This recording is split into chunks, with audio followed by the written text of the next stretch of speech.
Melanin Inc. presents Black2Homeschool Info Series Black2Homeschools, featuring special guest Brother Naru Kwina.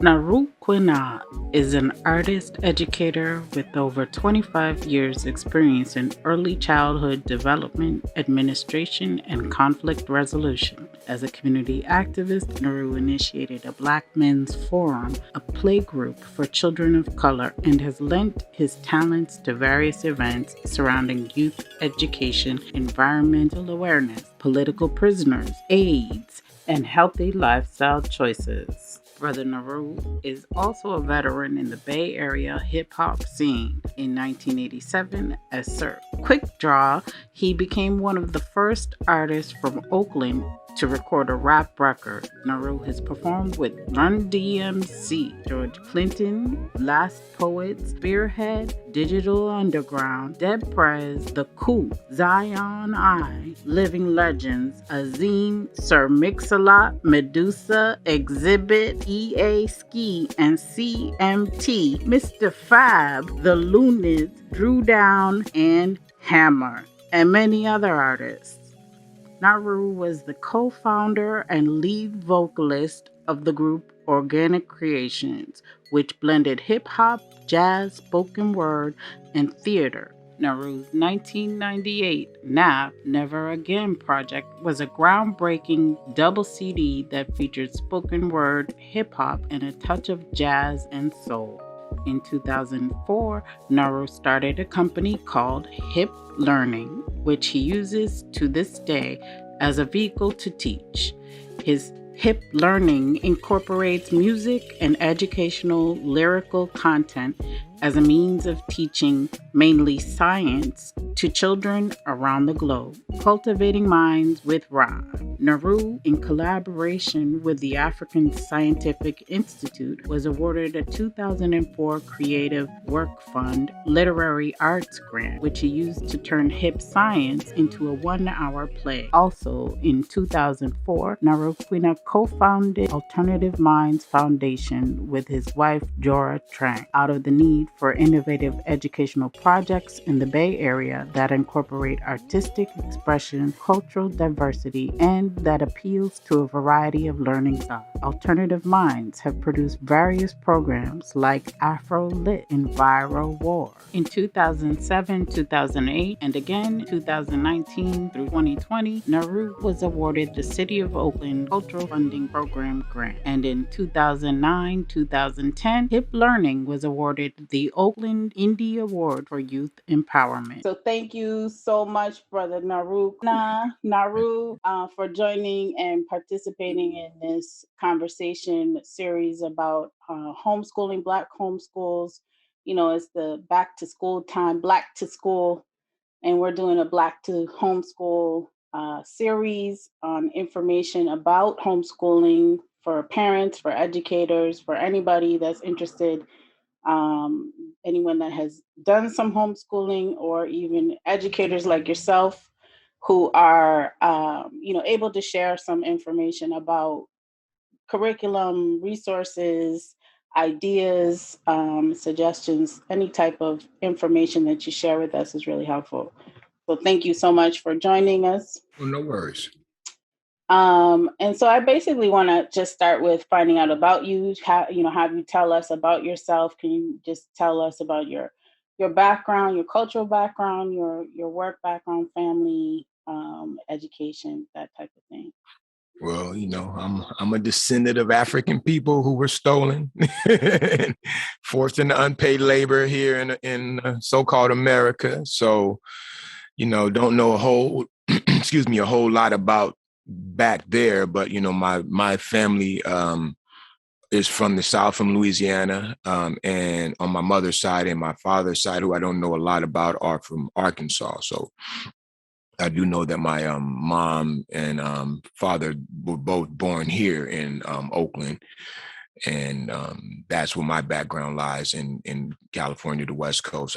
I'm born and raised in Oakland, so I'm born around the Panthers and all of that. So I have Probably like a different mindset from a lot of people because actually saw in action, Black folks walking around with weapons and feeding children and starting their own schools. So I saw what was possible at an early age. So I never felt like I couldn't do, what I set out to do. And traditionally, I'm a hip hop artist. I'm a educator.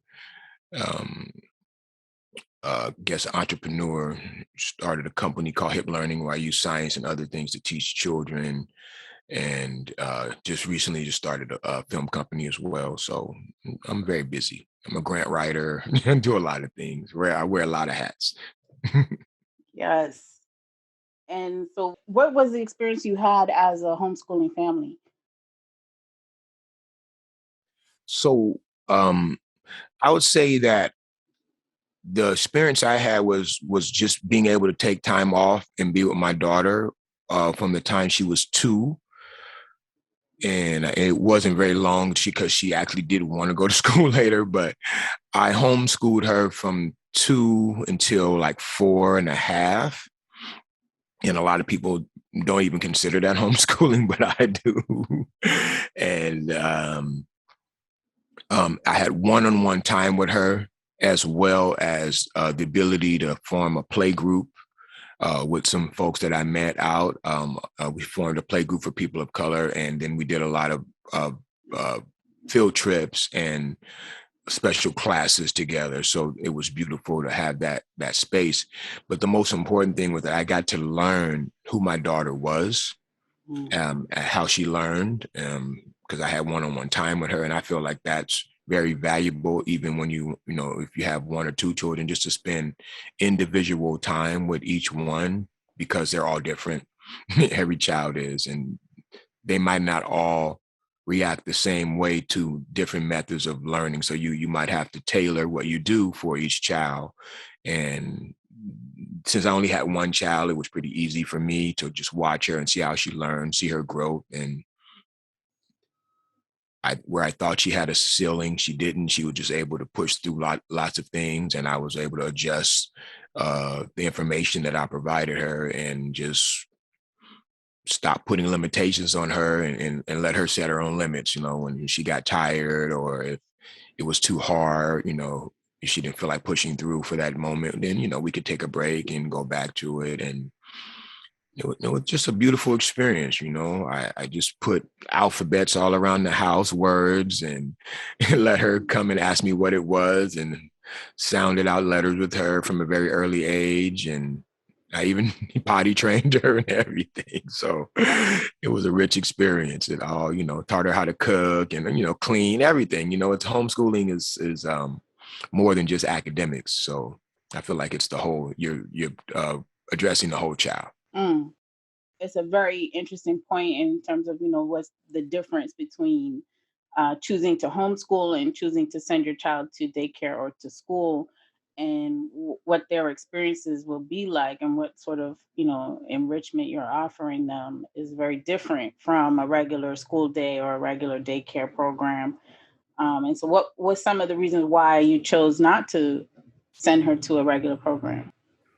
Well, I had been a preschool teacher, and I felt that I could offer her more in a one-on-one setting than she was going to be able to get in a preschool, and that I had devoted so much of my time to other people's children that I wanted to devote Mm. time for mine and make sure that she got off to a good start, and that she felt very secure if she did decide to go to school, which she did. Mhm. Daddy, I want to go to real school. She told me. I'm Yeah. like, this is real school. What are you talking about? She's a very, very social person. So she really, really needed that. And I feel like even if you do send your child to a school, homeschooling should never stop. I mean, it should always be Mm. going on at all time. You should be teaching your children when they get home, when they wake up in the morning, when you're on the weekends, and if you're able to, even have them sometime in the summer, which I always did because I was a teacher, so I was off in the summer. So I always taught her and did things with her. So that's pretty much kind of why I chose to do that. And my wife had been home with her up until the time she was 2.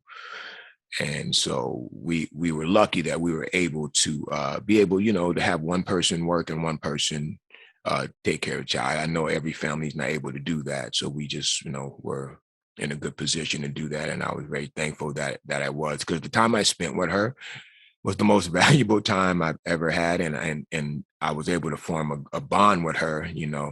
Us fathers don't get that 9-month bond like the mothers. So we have to work extra hard to make a bond with our children sometimes. And I felt like I was able to accomplish that. And that bond is still strong, even though she's 16 now. We still have a very strong bond. So, what do you think some of the successes of the homeschooling experience were for you, and maybe for other families? What that is like, or for an organization, what is successful about homeschooling, and also what are some of those challenges, and Mhm. how would you give advice or suggestions for people to overcome some of those challenges?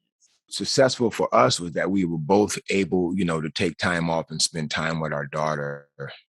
And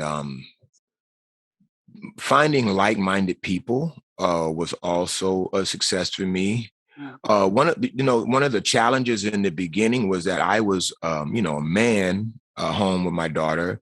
And when I would go out, I would mostly see women with their children who, had their little groups, but they weren't as welcoming to me at first. So I had to kind of, spend a few months at different parks and things like that and have them see me. And then, I see our children connect and then strike up conversations. And in that way, I was able to overcome those obstacles. And that was kind of like the main obstacle, finding other like-minded people that I could connect with and not feel like I was on an island. Definitely, there weren't a lot of Black men out there doing it. So I was literally usually the only one or one of two at the parks with our children in the daytime. And so we were able to form a play group. So once I started meeting people, we started connecting and saying, let's meet up here at this park, or here's a free program that our kids can go to about science. Let's all go as a group. And so that was great because it allowed our children to socialize, because that's really important. That's one of the challenges of homeschooling is the socialization with other children. And so you really want to have that in place some kind of a way, whether it's a homeschool network or you have a play group where children just get together and play, because playing is learning. They learn a whole lot in the sandbox, negotiation skills, and how to share, like all of that takes place on the playground. So that's a very valuable to me, place that our children can go when they're, especially when they're young, 2, 3, 4, years old. That's something that they really need to learn. Um, and I would say, the biggest successes was just the time, having that time to be able to find out what my child liked, and then shape my curriculum around what she wanted to do, because I felt like whatever she wanted to do, I could shape a curriculum around that. That's an important piece for them, that they are able to, use what the child is interested in. One of my questions is around, what was that teaching and learning style for you and for your family? And also, just as an educator, what is your teaching learning style? And what sort of subjects and content do you think are really important that are not being taught in schools, that Black families and families of color really need to tap into? I would say, like, my teaching style is definitely student centered or child centered, and but I incorporate, everything in that: the STEAM and healthy life practices, cooking, field trips, songwriting, singing, dancing, arts, all the various activities I'll include. But I definitely focus on what the child likes. And I knew early on that my daughter had a propensity for math. She was very, very like advanced math. She caught on the math so fast. So I definitely wanted to honor that, but I also wanted to make sure that she had balance and that math didn't dominate, her whole world. So we had literature reading. Reading to your child is invaluable.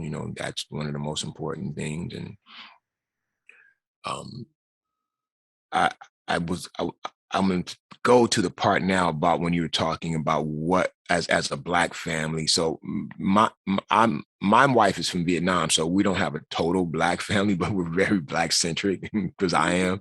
So Mm-hmm. my daughter actually had an immersion in a whole nother language as well. So she actually learned that as well. But as far as my aspect for teaching her, um, I wanted her to know more than just Martin Luther King and Rosa Parks. I felt like that's all they teach Black kids. The only people they teach Black kids in school in February. So, we learned about a lot of different people who were part of the civil rights movement, or we learned about kings and queens from Africa. We learned a little bit of Egypt. We would study that, and then have the artwork around her home, making sure that she saw people that looked like her. We purposely didn't have any white pictures or anything in our books or in our home, because that's out in the world already. So we wanted to counter some of that, and definitely was. I feel like financial literacy is something that I started teaching her at an early age as well, because that's something that we're not going to get in schools. And the one regret I have is that I didn't have a language to give her. I don't know any African language. I know a little Swahili. We did Kwanzaa and stuff like that, so we did learn some African words. But that's the only thing that I felt like I was unable to give her, because I didn't have that as a child, and I never had that growing up. So that's I feel like that's an important thing, if we could start learning some African languages, so that we'll be more connected to our people and be able to communicate with some of them. So like Swahili or whatever, just any language would be great. What kind of advice do you think you would give to a family that's interested in homeschooling, maybe hasn't done it, or that's new to it, or even those that have done it before, but each year, each time around is something different?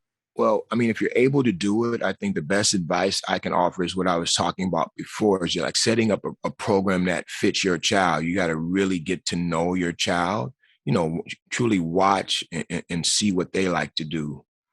And I think you start early as possible. Don't Okay. wait until they're 5 and 6. You start, early. Read to them. I started reading to my daughter when she was in my wife's stomach. So Yes. playing music, everything. I'm trying to get the jump. Yeah.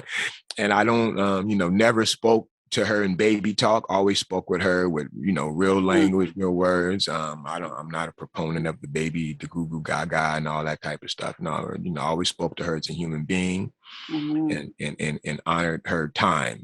I honored the time that I spent with her. It was not going to be just, you know, some BS. we're Yes. gonna do something meaningful. It could be fun or it could be educational, and so, just look at your child as a human being. Remember that they're human and they have needs and wants and desires and goals. Even at an early age, you'll see it. They'll let you know what they want to do, Right. and honor that. You can't, you don't spoil them, but let them explore. Let them do some of the things they want to do. They come here with a mission, just like Mm. we do. Yeah, if you have, as a teacher, I've seen people who have 3 children. They're all totally different. Yeah. So I always say, don't take too much credit or blame for your child. Sometimes you just need to get out of the way and let them do what they need to do. And, our job is to protect them and make sure that they're healthy and secure and clean, and balanced. So that's kind of what it is. But whatever your child wants to learn, you can teach anything in that. Like, say if your child likes dinosaurs, well, you can count the dinosaurs, you can write the word dinosaur out, you can go to a museum and look at dinosaurs. I mean, you can do, all kind of activities around any subject to fit the needs of your child. So Mm. don't be discouraged if your child only wants to do this thing. You can flip it on them and they won't even know. Yes. Get the math and science is in there. It's all Yeah, in there, right? Sneak it in there, just like just like you sneak the vegetables and that red sauce in the pasta. Yeah. That's how you do it. You throw it in there, and then we talking about dinosaurs. How many dinosaurs is that? One. Oh, now they doing math, but you don't tell them they doing math. Sometimes we frighten our children. We start using these big words. The alphabet. We're gonna learn the alphabet today. Arithmetic, and that sounds scary, man. Mm. Like when I was teaching in the classroom, and I was teaching kindergarten for a while, and some children came and they didn't know how to write their name, and I thought that was so odd because I taught my daughter how to write her name by the time she was 3, and I was like, well, let me look at this. And then I just told them, like, hey, these words, these letters, look at them. They're nothing but lines and curves. That's all it is. If you can make a line, you can make a curve, you can make all of these letters. And it's kind of like open it up for the children. And there was then no problem for them. Oh, yeah, I can do that. And they can write the name. But, so sometimes we have to break it down to a simple form for our children to get it. It's not always has to be these big giant words and all that stuff to pedagogy and all that. Let's just break it down to a simple form for our children, and they'll get it, and then they'll grow. So yeah, that's kind of my style. For people that want to homeschool, finding like-minded people is very important, and the socialization part is like I said before, it's very important to make sure there's not just you and your child. And go out in the community, talk to people, and just walk around, meet people in your neighborhood, meet people out at stores or markets or places. And you can learn a lot just by talking to people. And my child taught me because she made me stop and talk to homeless people all the time. I was like, had got desensitized to that. And, just walking out with her, she like, say hi, daddy, reminding me this is a person. Why are you walking by them? And she was doing that at 3. And I was like, wow, okay. I kind of got desensitized, and she would go and want to talk to them. And I was like, wow, okay, you're teaching me. So they'll teach you too as you go along if you're open to it. Yes. So, and even now as a teenager, what kind of learning and experiences do you all share in your home or in your community? Well, my daughter is just super self-motivated. So I don't really have to do a whole lot with her anymore. Like we actually have to pull her back and stop her because she's an overachiever. Yeah. So learning that balance too is good too. Sometimes, you need to pull your child back and say, hey, you actually need to do something physical today. You can't sit in front of the computer all day doing this coding or whatever else you're doing. So for me as a parent now, that's my role, is to, hey, let's do some music today. Let's go take a walk. Let's do something outside of schoolwork.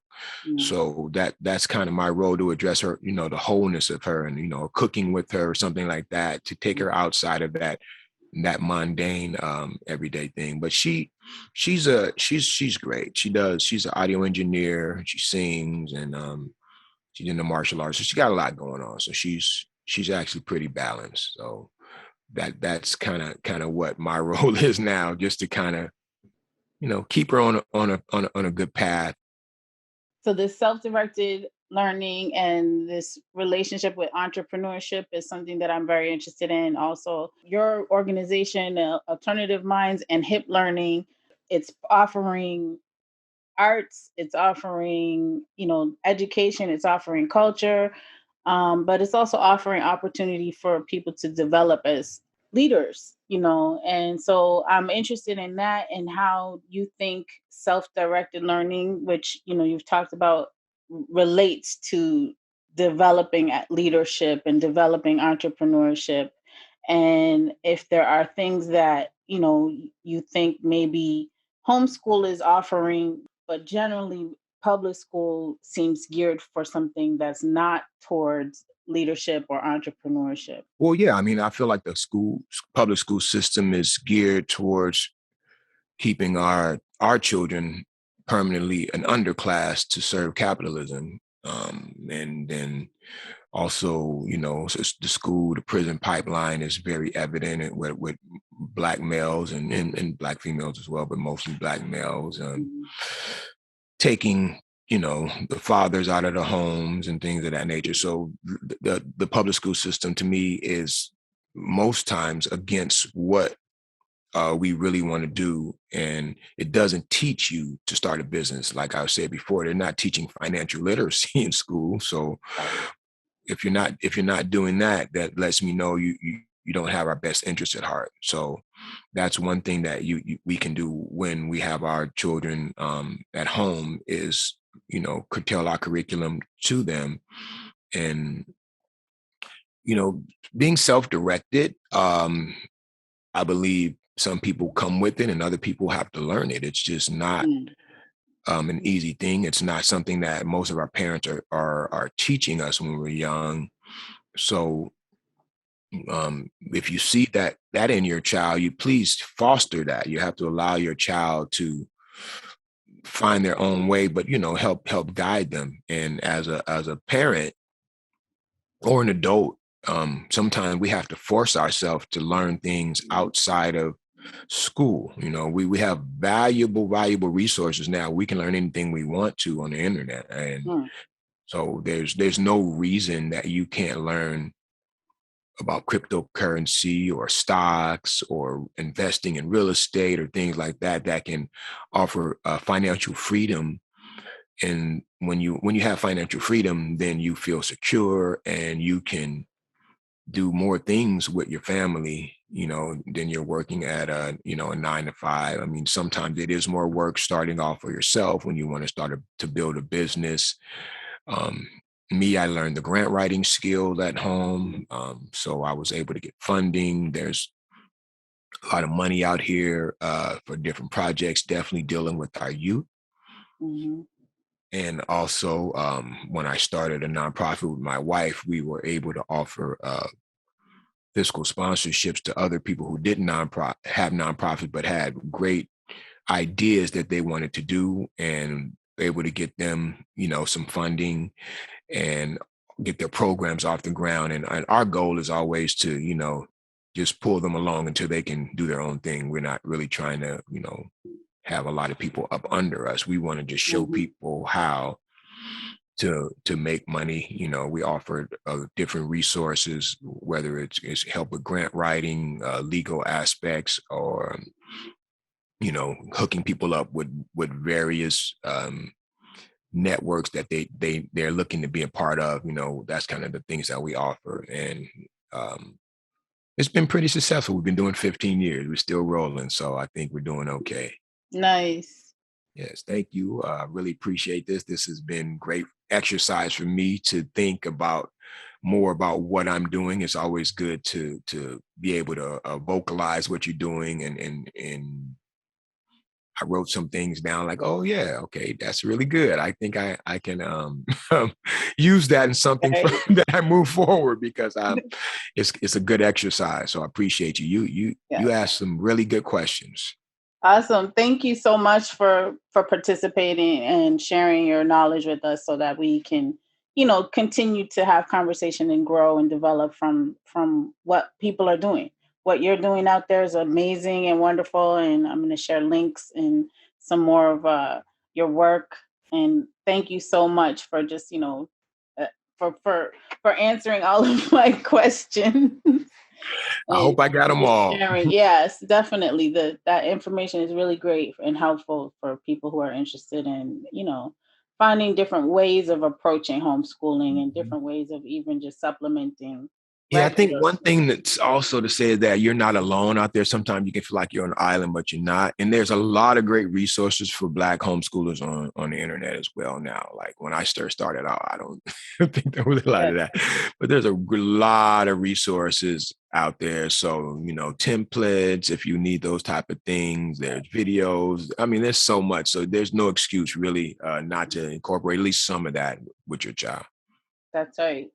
Thanks. And I'm not going to take up more of your time. I really do appreciate it. And I'm going to check out and share your links with everybody. Hip Learning, I've already shared some of that with the homeschool groups that we have on Facebook. People really like it. And it's wonderful, get that academics, but through the arts. And, they hardly even know and realize that's what they're doing, but it's just fun. Yeah. Yeah. Definitely. Well, Thank thank you. you and much success to what you're doing. Can you just tell us how we can find out more about hip learning and alternative minds? Oh yeah, you could always visit our websites at hiplearning.org or .com. I bought all of them because I don't want anybody to snatch them up. .net, all of them, and then alternativemindsfoundation.org or .com. We all have all those too. So the hip learning is my business where I teach science and hip hop and other life skills. And Alternative Minds is our nonprofit organization where we do a lot of art-based activities and work with artists, the disabled community. We work with the homeless community and other people here in the Oakland Bay Area. Naru continues to release music, which is his first love. 2020 release Hip Learning, Our World, Our Planet. Naru's latest project, The Gospel, is now available for your enjoyment. To learn more about hip learning, visit Mr. Kwina's website at www.hiplearning.org and Alternative Minds Foundation, www.alternativeminds.com. This has been a Black2Homeschools presentation produced by Melanin, Inc.